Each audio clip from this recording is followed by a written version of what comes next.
एक छोटी सी बच्ची ने अपने मुखारबिंद से भगवान श्री राम को लेकर बहुत ही अच्छी प्रस्तुति दी है। उनके पूरे जीवन को उसने अपने शब्दों में पिरोकर बहुत ही अच्छा वर्णन किया है।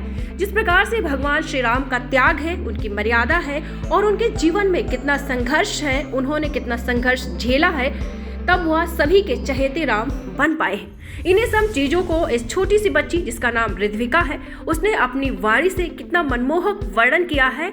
आपको सुनाते हैं छोटी सी प्यारी सी बच्ची की मधुर आवाज, मधुर वाणी, किस तरीके से भगवान राम के पूरे जीवन को उसने अपने शब्दों में समेट लिया है और क्या कुछ कह रही है वह प्यारी सी बच्ची, आप सुने। जय श्री राम।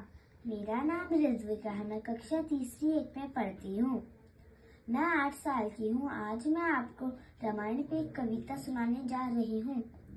सहली सारी यातना पर कर्तव्य सौ परी रखा, त्यागशील संकल्प को जिस तरह जीवित रखा। बोलो कहाँ तक टिक सकोगे, बोलो कहाँ तक टिक सकोगे, यदि राम सा संघर्ष हो, यदि राम सा संघर्ष।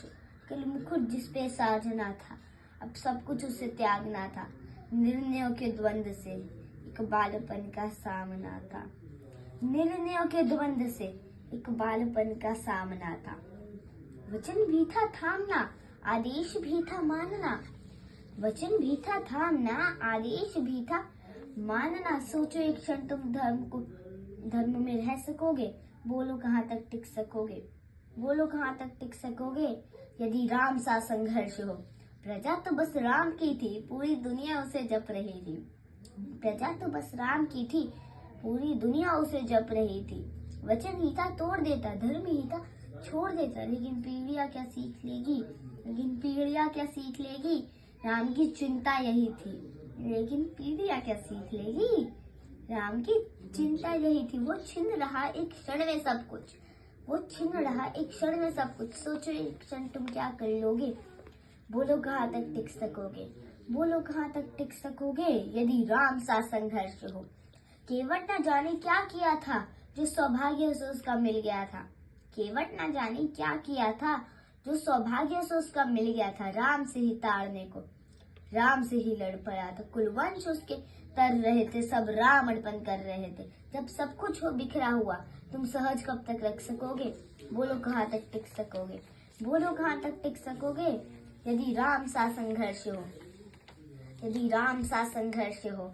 याद है तुम्हें वो घटना जब राम थे वनवास पे, सिया थी हर ली गई, था कौन उनके साथ में, सिया थी हर ली गई, था कौन उनके साथ में। कूटी जब सूनी पड़ी थी, 2 भाई और विपदा बड़ी थी, कूटी जब सूनी पड़ी थी, 2 भाई और विपदा बड़ी थी। बोलो ऐसे मोड़ पर तुम धैर्य कब तक रख सकोगे, बोलो कहाँ तक टिक सकोगे, बोलो कहाँ तक टिक सकोगे, यदि राम सा संघर्ष हो। वह तो स्वयं भगवान थे, पर कहाँ उनमें मान था। किरदार भी ऐसा चुना जिसमें सिर बलिदान था। मर्यादा के प्राण थे, रघुवंश के अभिमान थे, मर्यादा के प्राण थे, रघुवंश के अभिमान थे। श्री राम के आधार से क्या तुम एक पृष्ठ हासिल कर सकोगे, बोलो कहाँ तक टिक सकोगे, बोलो कहाँ तक टिक सकोगे, यदि राम सा संघर्ष। कथा इतनी ही नहीं है, ये कथा इतनी ही नहीं है, कुछ शब्द उनको पूर्ण कर दे, राम वो गाथा नहीं है। कुछ शब्द उनको पूर्ण कर दे, राम वो गाथा नहीं है। जब तपे संघर्ष में तब हुए उत्कर्ष में, जब तपे संघर्ष में तब हुए उत्कर्ष में। क्या तुम भी ऐसी प्रेरणा पीढ़ियों के बन सकोगे, बोलो कहाँ तक टिक सकोगे, बोलो कहाँ तक टिक सकोगे, यदि राम सा संघर्ष हो, यदि राम सा संघर्ष हो। धन्यवाद।